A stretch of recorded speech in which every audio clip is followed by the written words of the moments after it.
Hey, welcome back. Today I have a very simple tip for you to get healthy, and it is called drink water. So what I wanted to kind of talk about today, we've talked about movement and we've talked about a little bit of strength training that you can do no matter where you are.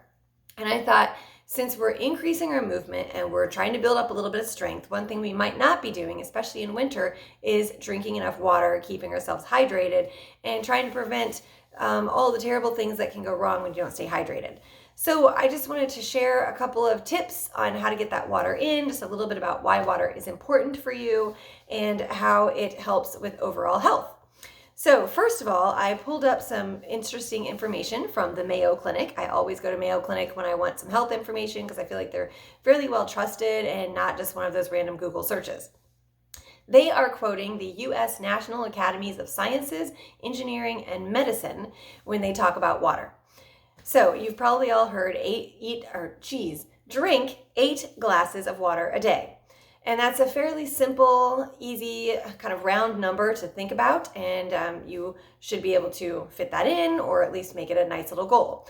But this organization says that men on average need 15.5 cups of fluids a day and women about 11.5 cups. So the thing is, though, is they're talking about liquid and water that you get from everything, from food and drink. So they're not saying you have to sit down to a giant 15-gallon or I guess cup jug of water and suck it back. Like, this is everything you get from your fruits, everything you get from your vegetables, everything you get from water, from other drinks that you may have throughout the day, and kind of all of that. And also what they have found, interestingly enough, is 20% of our daily fluid comes from food and the rest from drink. So you're getting about 20% of the liquid you need from your fruits and vegetables if you're eating enough fruits and vegetables. Recommended is 5 servings of fruit and vegetables. And I've been having some very interesting conversations lately about what constitutes a fruit and a vegetable. So that's a whole other video and a whole other discussion. Today we're just talking water. Okay, now that's on average. So those of you who exercise and work out a lot harder, you're going to need to bump that up because you're going to be sweating off some of that water that you then need to replenish. Those of you that live in a hot or humid environment are going to be sweating a little bit more. So again, you're going to need a little bit more fluids to replenish what you have sweat out.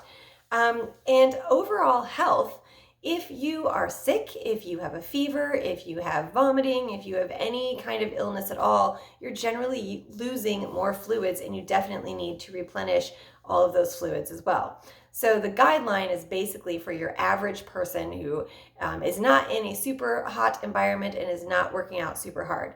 Now, those of you following this series, you are working harder than normal. You are gaining some strength training, so you are going to need a little bit more fluid.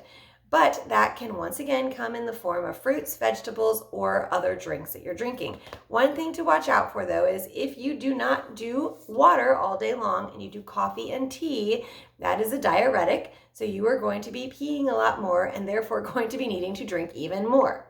So the simplest solution is just carry a water bottle with you. Now, a really fun tip about carrying a water bottle, mine is a 32-ounce bottle. That's because I just suck back water like it's going out of style. I mean, it's my favorite thing to drink. I drink water all day long. I have Pavlov's response to getting into a car or a vehicle of any kind. If I don't have water within the first few minutes, all of a sudden I'm dehydrated and I'm thirsty. I'm not really, but I feel that way because I've made it a habit.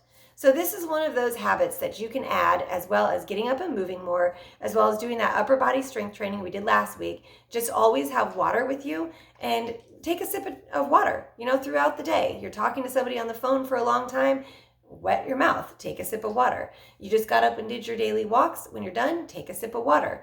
Lunch, make sure you have a glass of water with lunch. Don't go for the Coke, go for the water. There's water and ice in Coke. So you still get it, but again, you're going to have to drink more to replenish that.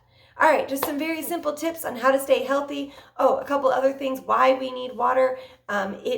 Basically, our bodies are made up of water, and everything that we do kind of uses water as almost like a lubricant, I guess, that we have to have water to keep our bodies moving, to keep our joints limber, to keep our muscles from cramping up. That is a big one, by the way. And it helps our skin.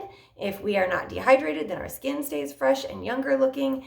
And it helps our hair.